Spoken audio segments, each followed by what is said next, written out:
इस दवाई के पत्ते में एक जो कैप्सूल है, ये क्या कैप्सूल नहीं बोलूंगा, इसको मैं टैबलेट बोलूंगा। यूटिलिटी में वो सबसे ज्यादा हम लोग एक गोली जेम्स की खा ले रहा हूँ, एक गोली कैडबरी की खा ले रहा हूँ, एक गोली बोल रहा हूँ। चलो दोस्तों, कैसे हो आप लोग? तो दोस्तों मैं आप सभी का स्वागत करता हूँ आपके अपने प्रदीप गिरी कॉमर्स अकेडमी पे।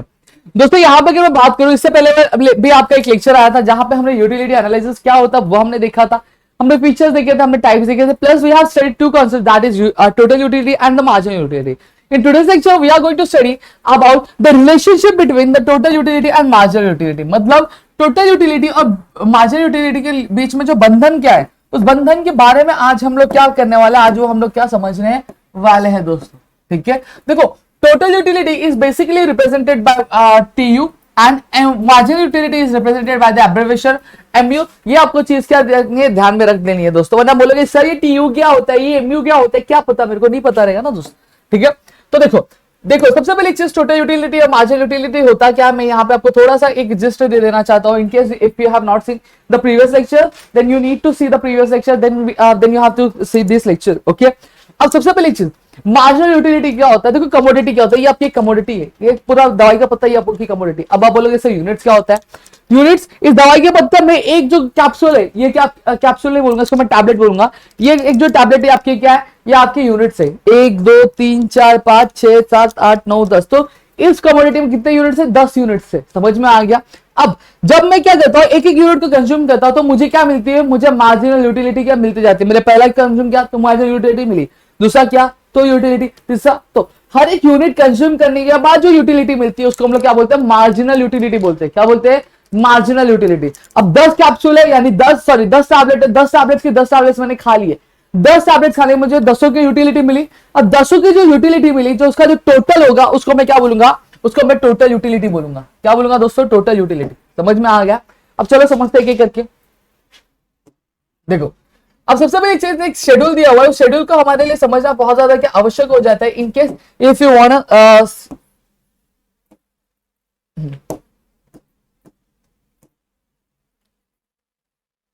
हाँ, अब सबसे पहली चीज देखो यहां पे क्या हो गया। हाँ, अब देखो यहाँ पे सबसे पहली चीज क्या दिया है, एक्स दिया है। एक्स बेसिकली रिप्रेजेंट करता है, एक्स क्या करता है, कमोडिटी को रिप्रेजेंट करता है। अगर आपको पूछा जाए कि कमोडिटी क्या होती है तो आप बोलोगे एक्स क्या होती है, कमोडिटी होती है। एक्स क्या रिप्रेजेंट करता है, आपकी कमोडिटी को रिप्रेजेंट करता है। याद रखना, एक्स जो वेरिएबल एक्स है वो क्या रिप्रेजेंट करता है, वो कमोडिटी को रिप्रेजेंट करता है। तो यूनिट्स ऑफ एक्स मतलब यूनिट्स ऑफ कमोडिटी। तो कितने यूनिट्स है, 1 unit, 2 unit, 3 unit, 4 unit, 5 unit, 6 unit, ऐसे करके 7 यूनिट्स क्या यहाँ पे हमारे सामने क्या हमें देखने को यहाँ पे आज मिल रही है। समझ में आ गया। अब यहाँ पे अगर मैं इसकी बात करूं तो देखो जब मैंने क्या किया, जब मैंने पहला यूनिट क्या कंज्यूम किया तो मुझे यूटिलिटी कितनी मिली थी, 10 मिली थी। वही टोटल यूटिलिटी भी क्या थी, 10 थी। अब जैसे मैं क्या कर रहा हूं, मैं दूसरा यूनिट कंज्यूम कर रहा हूं। कितना, कौन सा यूनिट, दूसरा यूनिट कंज्यूम कर रहा हूं, तो मुझे यूटिलिटी क्या मिल रही है, 8 मिल रही है। क्यों 8 मिल रही है, देखो जब से पहले मैं भाग क्या आया, मैंने पानी पिया। तो जब मैंने सबसे पहली बार पानी पिया तो जो मुझे जो यूटिलिटी में वो सबसे ज्यादा हम लोग लगता है। फिर वही दूसरी बार जब मिलूंगा, जब दूसरी बार पीऊंगा पानी, तो क्या मुझे जैसा फीलिंग पहली बार में हुआ था सेम फीलिंग दूसरी बार में भी होगा, क्या नहीं होगा। तो यानी यूटिलिटी क्या हो गई, कम हो गई। सही बात है। अब तीसरा यूनिट कंज्यूम किया तो क्या हो गया, आपको पहले वाले से कम दूसरे वाले में होगा, दूसरे वाले से तीसरी बार पानी पियोगे तो दूसरी बार जैसा फीलिंग होता वैसे होगा कि उससे कम होगा, उससे कम होगा। देखो छठवा, फिर और करते रहो, और कम और कम, और एक पॉइंट ऐसा आएगा कि बस अब और पानी नहीं पीना है। क्या पीना है, अब आपकी जो वांट है वो पूरी क्या हो गई, सेटिस्फाई हो गई है। क्या हो गई, आप पूरे सेटिस्फाई हो गए कि मेरी प्यास जो है पूरी तरीके से क्या हो चुकी है, वो आपकी पूरी हो चुकी है, या फिर प्यास जो आपकी क्या हो चुकी है, बुझ चुकी है, वो हम लोग बोलेंगे। यानी आपकी वांट जो पूरी सेटिस्फाई हो चुकी है। सही बात है। लेकिन फिर भी क्या होता है कि आपका एक जो भाई साहब है उन्होंने आपको पानी का ग्लास दे दिया, अब आप उसका दिल नहीं तोड़ना चाहते थे। दिल तोड़ोगे क्या, दिल तोड़ना बुरी बात होती है दोस्तों। ठीक है, दिल नहीं तोड़ोगे, इस वजह से आपने क्या किया, आपने 1 गिलास और पानी पी लिया। अब जब 1 गिलास और पानी पी लिया तब तो भाई अब जब एक्स्ट्रा पानी हम लोग पी लेते तब तो वॉशरूम भागना पड़ता है, नहीं तो पेट हमारा ऐसा फूगा हुआ रहता है, ऐसा लगता है कि भैया कुछ और ही गड़बड़ हो गया पेट में। सही बात है कि नहीं बात है। तो वही चीज है, यहां तक जब तक आप 0 तक आते हो तो ये आपका क्या होता है, सेटिस्फैक्शन हो जाता है। और अगर आप सेटिस्फैक्शन के बाद भी यूनिट का कंज्यूम करते हो किसी कमोडिटी की, तो वो सेटिस्फैक्शन किस में हो जाता है, आपका डिससेटिस्फैक्शन में हो जाता है, या फिर आपके नेगेटिव यूटिलिटी की आपको प्रोवाइड क्या करने लगता है। देखो टोटल यूटिलिटी, जब पहले मुझे 10 मिला था तो 10 के बाद मुझे 8 मिला, तो 10 और 8 कितना होता है, 18 हो गया। 18 6 कितना होता है, 24 हो गया। 24 और 6 कितना होता है, 28 हो गया। 28 और 2 कितना होता है, 30 होता है। अब अब 30 और प्लस 0 कितना हो गया, वो आपका 30 ही होगा, सही बात है। अब 30 माइनस, अब यूटिलिटी क्या हो रही है, वो नेगेटिव यूटिलिटी, मतलब सेटिस्फाई हो गया, लेकिन उसके बाद में भी कंज्यूम करो तो क्या हो गया, वो माइनस में चला जाएगा कि नहीं चला जाएगा, यानी डिससैटिस्फैक्शन में हो जाएगा। तो मुझे क्या भैया 28 क्या यहाँ पे मिल गया, समझ में आ गया। तो मेरे ख्याल से आपको इतनी चीजें क्लियर हो गई होंगी। अब यहाँ पे आपको क्या बनाना है, आपको एक ग्राफ बनाने के लिए यहाँ पे क्या बोला जाएगा, तो आपको ग्राफ कैसे प्रिपेयर करना वो मैं आपको बताऊंगा यहाँ पे।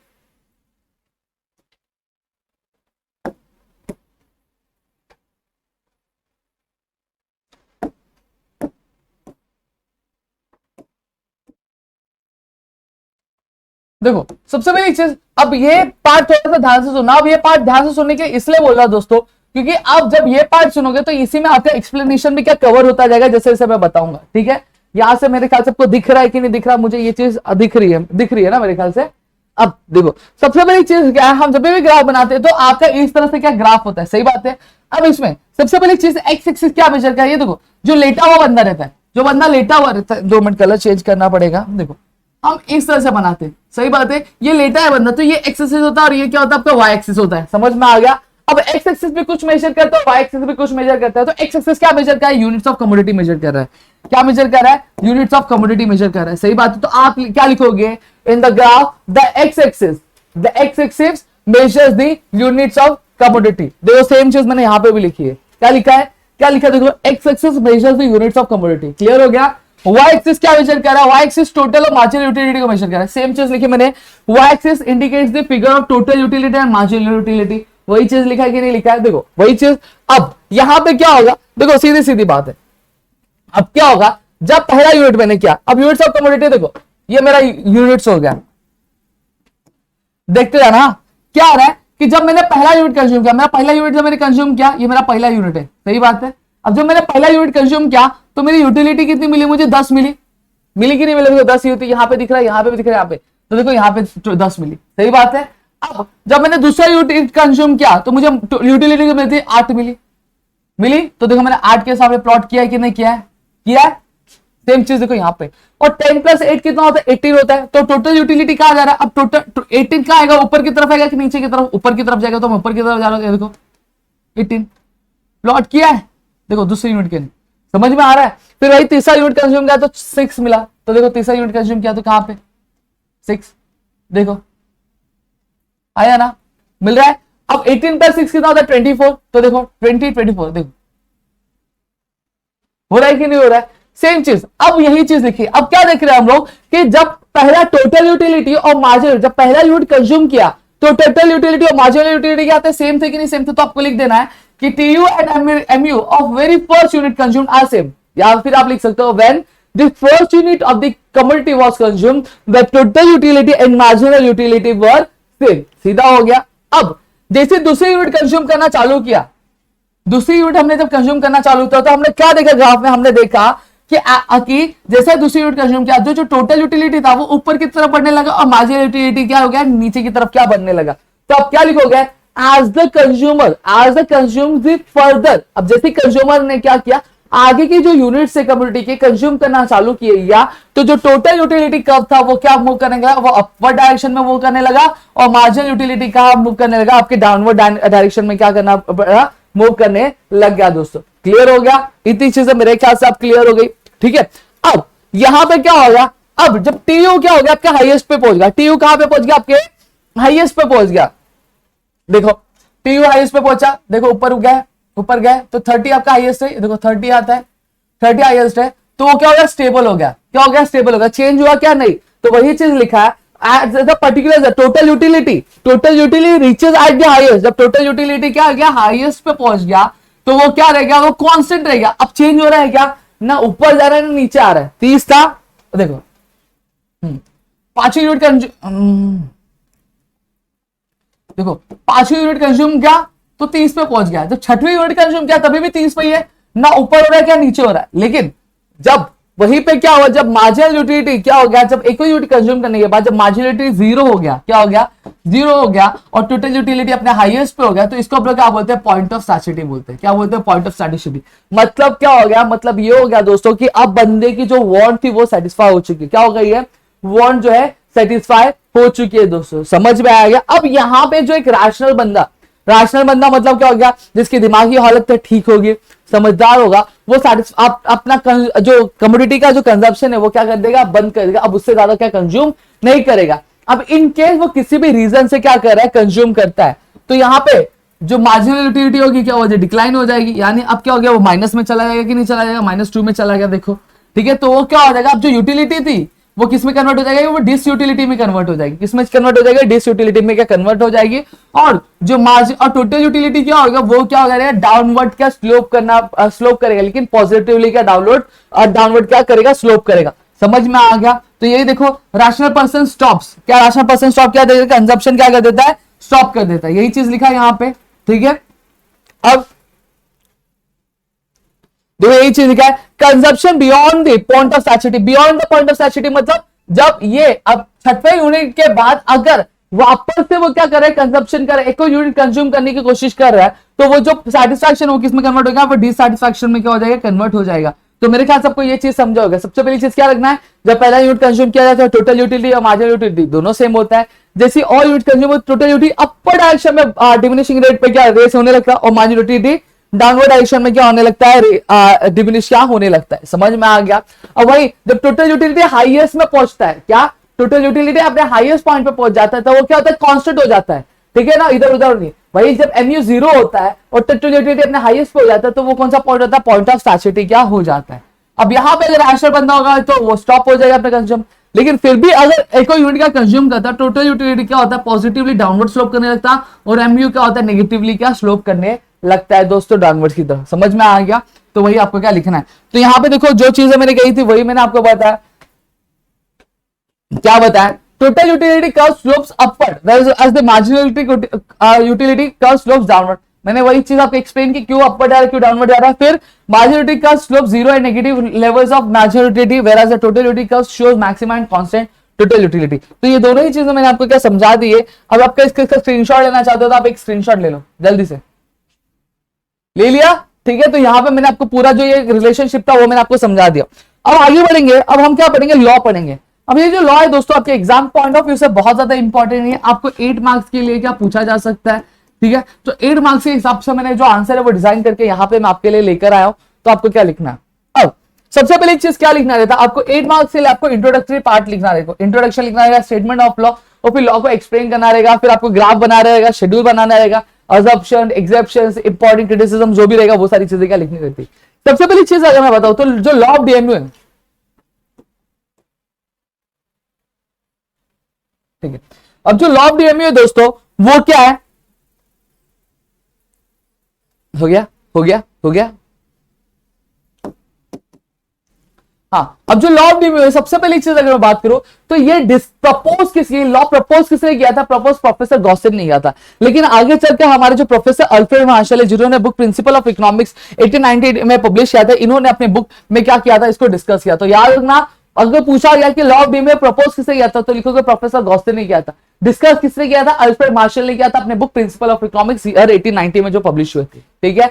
अब यहां पे लॉ ऑफ डीएमयू का एक यूनिवर्सल इन कैरेक्टर, अब क्यों है वो आगे हम लोग देखेंगे। क्या है डेफिनेशन, देखो सॉरी स्टेटमेंट क्या है, according to professor Alfred Marshall, according to professor Alfred Marshall other things remaining constant. देखो मैंने हमेशा बताया कि जब भी हम माइक्रो इकोनॉमिक्स की थ्योरी पढ़ते हैं तो कभी भी कोई भी स्टडी किया जाता है तो ये समझा जाता है कि बाकी सारी चीजें जो रहेंगी कांस्टेंट रहेंगी, ठीक है। तो वही चीज हमने पढ़ी। तो लॉ ऑफ डीएमयू भी क्या माइक्रो इकोनॉमिक्स थ्योरी ही है, समझ में आ गया। तो क्या है, अदर थिंग्स रिमेनिंग कांस्टेंट, जिसको हम क्या बोलते हैं, सेट्रिस पैरिबस बोलते हैं, ठीक है। The additional benefit which a person, यहाँ पे बेनिफिट नहीं लिखा है, एक गलत लिखा गया यहाँ पे, हाँ।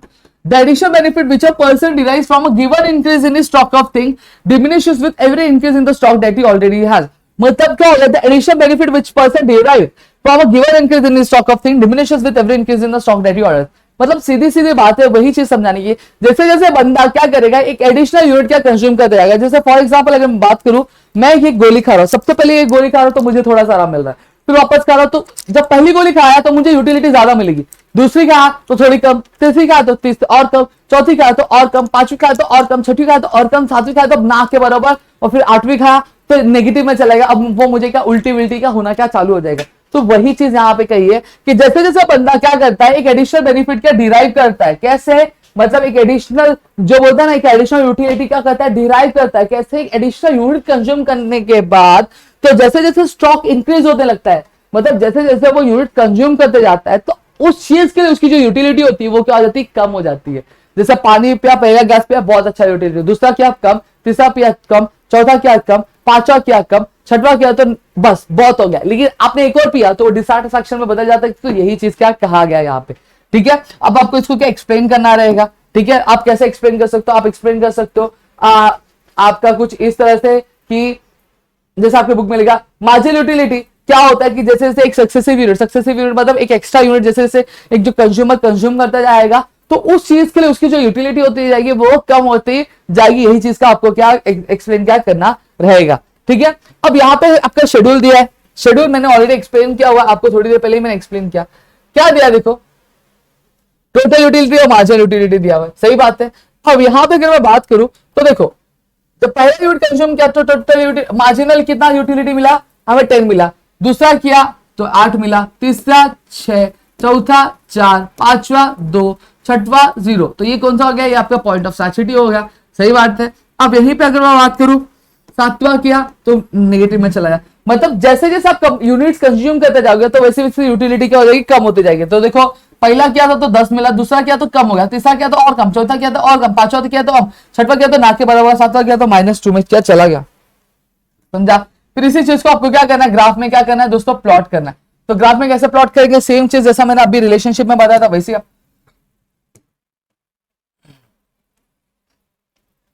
देखो। अब यहाँ पे क्या किया मैंने, एक्स एक्सिस बनाया और वाई एक्सिस बनाया। एक्स एक्सिस क्या मेजर कर रहा है, यूनिट्स ऑफ कमोडिटी मेजर कर रहा है, वाई एक्सिस क्या कर रहा है, मार्जिनल यूटिलिटी मेजर कर रहा है। ये आपका एक्सप्लेनेशन में लिखना रहेगा दोस्तों। अब जब मैंने क्या किया, पहला यूनिट क्या कंज्यूम किया था, पहला यूनिट कंज्यूम किया तो मुझे यूटिलिटी कितनी मिली, 10 मिली थी, देखो बरोबर। फिर जब दूसरा किया तो कितना मिला, 8 मिला, तो देखो दिख रहा है। तो तीसरा किया तो कितना मिला, 6 मिला, हो रहा है। चौथा किया तो कितना मिला, 4 मिला, दिख रहा है। दूसरा किया तो कितना मिला, ये मिला। अब उसके बाद जब छठवा किया तो कितना मिला, 0 मिला, सही बात है। अब वही सातवां करने गया तो मुझे यूटिलिटी क्या हो गई, मेरी माइनस में चली गई, देखो यहां पे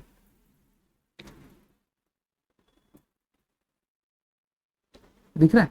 तो ये आपका क्या डिसयूटिलिटी में क्या कन्वर्ट हो गया। तो यही चीज आपको क्या करनी रहेगी, आपको एक्सप्लेन क्या करनी रहेगी दोस्तों।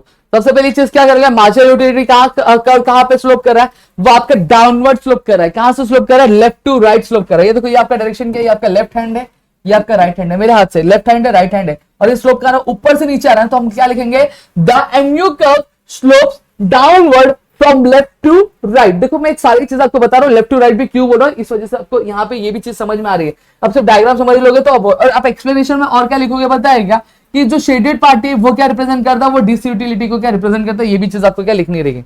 अब साथ ही साथ जब आपको लॉ ऑफ डीएमयू पूछा गया तो आपको क्या अजम्पशंस भी लिखने रहेंगे। अब अजम्पशंस मतलब क्या होता है सर, अजम्पशन मतलब दोस्त मतलब कि लॉ, जब भी कोई लॉ क्या किया जाता है, स्टेट किया जाता है, तो ये ध्यान में रखा दिया जाता है कि अगर ये चीजें रहेंगी तभी ये लॉ एप्लीकेबल, अगर ये चीजें नहीं रहेंगी तो लॉ एप्लीकेबल नहीं होने वाला है। तो मतलब कोई भी चीज अज्यूम की जाती है। अगर न्यूटन ने बोला है, न्यूटन ने अगर ये लॉ बोला है तो कुछ अजम्पशन रखता है कि ये चीज ऐसी होगी, वो चीज ऐसी होगी, तभी ये लॉ एप्लीकेबल होगा, वरना लॉ एप्लीकेबल नहीं होगा।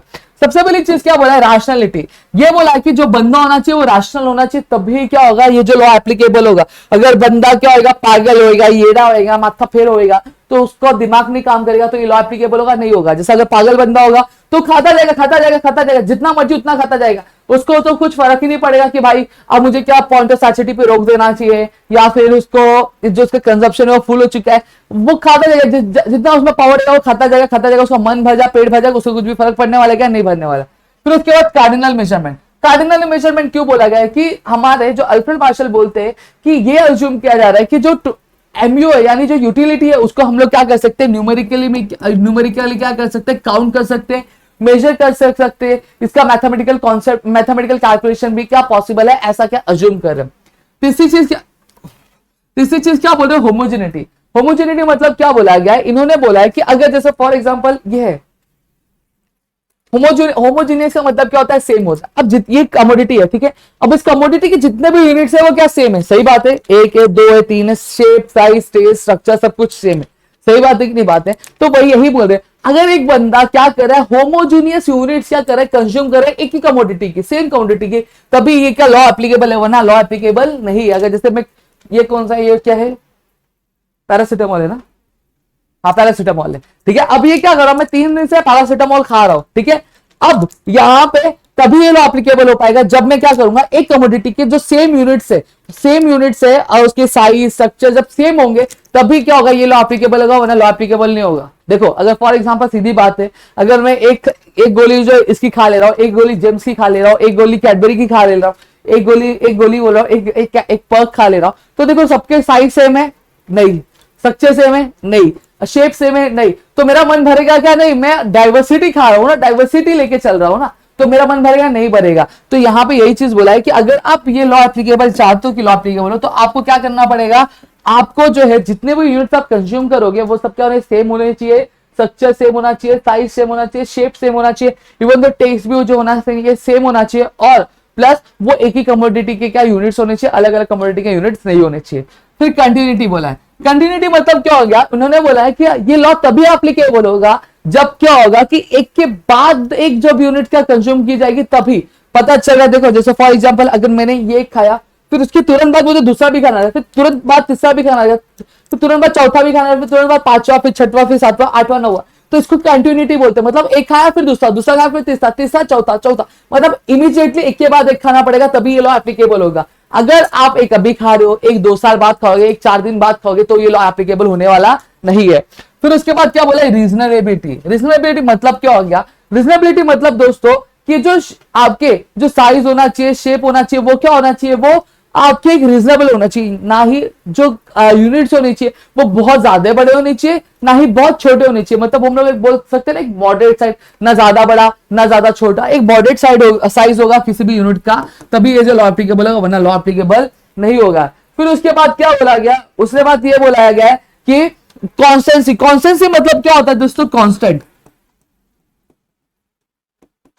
बोला गया है कि जो इंसान के हैबिट, टेस्ट, फैशन, प्रेफरेंसेस, ये क्या होने चाहिए, सेम होने चाहिए, ये चेंज नहीं होने चाहिए। अगर फॉर एग्जांपल मैं क्या कर रहा हूं, मुझे कैडबरी खाना पसंद है, ठीक है, मैं कैडबरी खाया, अब मेरा टेस्ट चेंज हो जा रहा है, मैं कैडबरी छोड़ के पर्क खाना चालू कर, मेरा टेस्ट चेंज हो रहा है, मैं मंच खाना चालू कर, मेरा चेंज हो रहा है, डार्क फैंटेसी खाना चालू कर, मेरा टेस्ट चेंज हो गया, मैं क्या खा रहा हूँ, मिल्की बार खा रहा हूँ। तो यहाँ पे देखो मेरी टेस्ट चेंज हो रही है, तो क्या ये एप्लीकेबल होगा, नहीं होगा, क्योंकि मेरा मन ही नहीं भरेगा। मैंने पहले डेरी मिल्क खा ली, फिर मैंने मिल्की बार का एक क्यूब खा लिया, मैंने फिर डार्क फैंटेसी का एक क्यूब खा लिया, मैंने पर्क का एक स्लाइस खा लिया, तो यहाँ पे मेरा जो टेस्ट होगा वो क्या चेंज होते जा रहा है, तो ये लॉ एप्लीकेबल है नहीं, क्योंकि मेरा मन ही नहीं भरेगा, क्योंकि यहाँ पे मैं अलग अलग तरीके के, अलग अलग टेस्ट के, अलग अलग टाइप के चीजें क्या खा रहा हूं दोस्तों। तो यहाँ पे क्या होना चाहिए, कांस्टेंट होना चाहिए। फिर क्या बोला, डिविजिबिलिटी। देखो एक कमोडिटी है, एक कमोडिटी जो होनी चाहिए वो अलग अलग छोटे छोटे यूनिट्स में क्या डिविजिबल होनी चाहिए। डिविजिबल होना मतलब क्या हो गया, छोटे छोटे यूनिट्स में डिवाइड होनी चाहिए, तभी ये लॉ एप्लीकेबल होगा, वरना लॉ एप्लीकेबल नहीं होगा। अगर डिवाइड नहीं होगा, जैसे फॉर एग्जांपल ये पैरासिटामोल है, इसको ये डिवाइड नहीं हो रहा, मैं क्या कर रहा हूँ, इसको एक ही बार में खा जा रहा हूँ, तो ये लॉ एप्लीकेबल है नहीं, मेरा मन ही नहीं भरेगा, एक ही बार में खा लिया ना, तो लॉ एप्लीकेबल है नहीं होगा। तो डिविजिबिलिटी का मतलब क्या हो गया कि किसी भी कमोडिटी के जो यूनिट्स है वो क्या होने चाहिए, वो डिवाइड होने चाहिए, और वो छोटे छोटे पार्ट में क्या होने चाहिए, कंज्यूम होने चाहिए, तभी ये लॉ एप्लीकेबल होगा, नहीं होगा, वरना नहीं होगा। फिर क्या बोला, सिंगल बॉन्ड। यहां पे ये चीज बोलेगी कि अगर ये लॉ तभी एप्लीकेबल होगा जब एक बंदा एक बार में एक ही वांट सेटिस्फाई कर रहा है। अगर फॉर एग्जांपल मैं इलेक्ट्रिसिटी की ले रहा हूं, इलेक्ट्रिसिटी क्या कर रही है, अब इलेक्ट्रिसिटी से मैं क्या कर रहा हूं, अपनी मुझे गर्मी लग रही है वो भी वांट सेटिस्फाई कर रहा हूं, मुझे टीवी देखना वो भी वांट सेटिस्फाई कर रहा हूं, मुझे मोबाइल चार्ज कर रहा हूं वो भी वांट सेटिस्फाई कर रहा हूं। तो क्या जो ये लॉ एप्लीकेबल होगा, ये लॉ एप्लीकेबल नहीं होगा, क्योंकि मैं एक बार में बहुत सारे वांट्स में सेटिस्फाई कर रहा हूं, तो ये लॉ एप्लीकेबल होने वाला नहीं है। अगर मैं एक बार में सिर्फ एक ही वांट सेटिस्फाई कर रहा हूं, जैसे मैं टीवी देख रहा हूं, इलेक्ट्रिसिटी से देख रहा हूं 1 घंटा 2 घंटा 3 घंटा, तो एक टाइम ऐसा आएगा कि मेरा मन भर जाएगा और मैं टीवी देखना क्या बंद कर दूंगा, ठीक है। तो ये क्या होता है, तभी ये लॉ एप्लीकेबल होगा। अगर मैं एक बार में बहुत सारे वांट सेटिस्फाई करूंगा तो ये लॉ एप्लीकेबल होने वाला नहीं है दोस्तों, समझ में आ गया। तो अजम्पशंस मैंने यहां पे दिया आपको, फिर यहां पे एक्सप्लेनेशन दिया हुआ था आपके ग्राफ का, तो ये ऑलरेडी मैंने एक्सप्लेन कर दिया, तो मुझे ख्याल से एक्सप्लेन करने की जरूरत नहीं है। देखो वही चीज मैंने बताई थी आपको थोड़ी देर पहले, जो हे मामा दी, हाँ देखो एक्स एक्सिस मेजर क्या करता है, यूनिट्स ऑफ कमोडिटी मेजर कर रहा था, वाई एक्सिस क्या मार्जिनल यूटिलिटी, एमयू कर्व कहां स्लोप कर रहा था, डाउनवर्ड स्लोप कर रहा था। देखो वही चीज बोला, लेफ्ट टू राइट क्या स्लोप कर रहा था। अब एमयू कर्व क्या हो रहा था, डिमिनिश हो रहा था with every increase in the successive units of consume. तो ये चीज ऑलरेडी मैंने समझाया था आपको, समझा। और फिर एक चीज मैंने नहीं बताई थी कि जब एमयू क्या होता है, एमयू 0 हो जाता है, तो ये क्या करता है, एक्स एक्सिस को इंटरसेप्ट, इंटरसेप्ट मतलब क्या होता है, इंटरसेक्ट कर रहा है कि नहीं कर रहा, बीच में आ रहा है कि नहीं, तो वो चीज भी यहाँ पे क्या बताई थी दोस्तों। क्लियर हो गया? तो मैंने ये भी चीज आपको यहाँ पे समझा के दी है। अब चलो सबसे पहले एक्सेप्शंस पढ़ लेते हैं। एक्सेप्शंस क्या? एक्सेप्शंस मतलब क्या होता है कि अगर ऐसे सारे कंडीशंस होंगे तो ये लॉ एप्लीकेबल नहीं होगा। एक्सेप्शंस मतलब अगर ये सारी चीजें रहेंगी तो लॉ एप्लीकेबल होने वाला है क्या? लॉ एप्लीकेबल होने वाला नहीं है दोस्तों। तो ये चीज यहाँ पे क्या बताइए। सबसे पहली चीज क्या हॉबीज है। हॉबीज मतलब क्या होता है? अब हॉबीज मतलब आपका सबसे पहले अगर एक इंसान की हॉबी है क्या? स्टैम्प्स कलेक्ट करना, तो एक स्टैम्प कलेक्ट करेगा, 2 करेगा, 3 करेगा, 4 करेगा, 5 करेगा, तो क्या वो उस स्टैम्प को कलेक्ट करना एक पॉइंट पे बंद कर देगा? नहीं, वो क्या करेगा? वो कंटिन्यू करता रहेगा, क्योंकि जब उसको पहला स्टैम्प मिलेगा तो बहुत खुश होगा, दूसरा मिलेगा तो और खुश होगा, तीसरा मिलेगा तो और खुश होगा, चौथा मिलेगा तो और, तो वो क्या करेगा? वो कलेक्शन करता जाएगा कि नहीं करता जाएगा? तो ये उसकी हॉबी है, तो स्टैम्प्स वो क्या करता रहेगा? वो कलेक्ट करता ही जाएगा दोस्तों। समझ में आ गया? ठीक है। अब यहां पे अगर मैं बात करूं आपका मीसस की, ठीक है, तो यहां पे क्या होगा? ये लॉ एप्लीकेबल होगा कि लॉ एप्लीकेबल होने वाला नहीं है बिल्कुल भी, थोड़ा भी। समझ में आ गया? इतनी चीजें मेरे ख्याल से आपको क्लियर हो गई होंगी।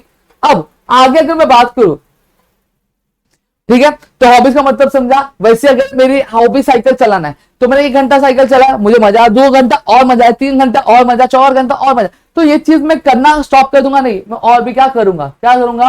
मैं इस चीज को क्या करूंगा? और भी ज्यादा क्या आपका परफॉर्म क्या करता जाऊंगा। समझो? क्लियर हो गया? फिर आता आपका मीसस। मीसस का मतलब क्या होता है दोस्तों? मीसस का मतलब ये होता है लालची, ठीक है, या फिर अगर मैं बोल सकूं तो हम लोग बोल सकते हैं कंजूसी। अगर हम लोग बोल सके तो हम लोग क्या ये चीज बोलेंगे। और मीसस में क्या होगा कि अगर जैसे फॉर एग्जांपल मैं कंजूस हूं, मैंने 1 रुपया बचा है, ठीक है, 1 रुपया बचा है, तो मैं क्या सेटिस्फाई हो जाऊंगा? 2 रुपया बचा, 3 रुपया। अब ये क्या होगा?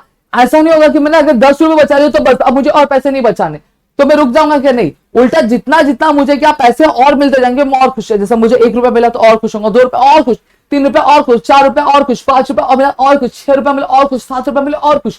तो ऐसे करके जितने पैसे मेरे पास आएंगे मैं क्या खुश होने वाला हूं? और भी ज्यादा खुश होने वाला। तो क्या ये लॉ एप्लीकेबल है? लॉ एप्लीकेबल नहीं है। एडिक्शन, मुझे दारू पीने का शौक, किसका पीने का? दारू पीने का शौक है। मैंने 1 पैक बनाया, मुझे खुशी मिली, दूसरा पैक बनाया और खुशी मिली, तीसरा पैक बना और खुशी, चौथा पैक मिला और खुशी, 500 पैक मिला तो और खुशी, 6वां पैक मिला तो और खुशी। मैं क्या रुकने बोलूंगा? नहीं। एक बेवड़ा जो होता है, सॉरी एक बेवड़ा बोलो, एक जो अल्कोहलिक पर्सन होता है वो क्या करता है?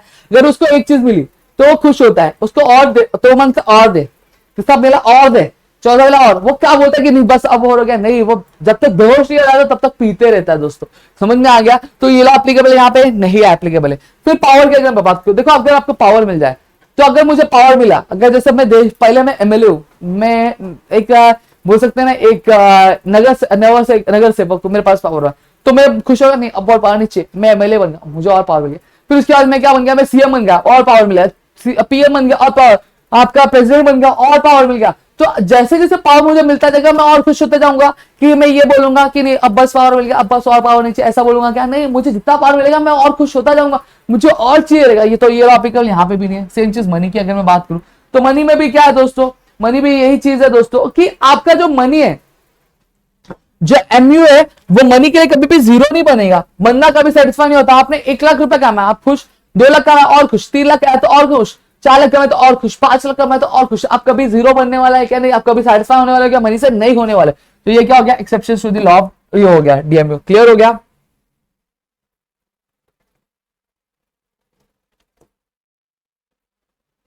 फिर क्रिटिसिज्म्स। क्रिटिसिज्म जो है दोस्तों, मैं यहाँ पे नेक्स्ट सेक्शन में क्या करूंगा? आपको कवर करूंगा, जहां पे हमें 3 कॉन्सेप्ट हो, बाकी हम वहां पे ये चीज क्या कवर करें। तो मेरे ख्याल से आपको चीज समझी है तो प्लीज वीडियो को लाइक करिएगा। चैनल सब्सक्राइब नहीं किया तो चैनल सब्सक्राइब करना, अपने दोस्तों शेयर करना, ताकि ऐसे और कई सारे वीडियो लेक्चर्स हम आपके लेकर सके आपके अपने प्रदीप गिरी कॉमर्स अकेडमी पे दोस्तों।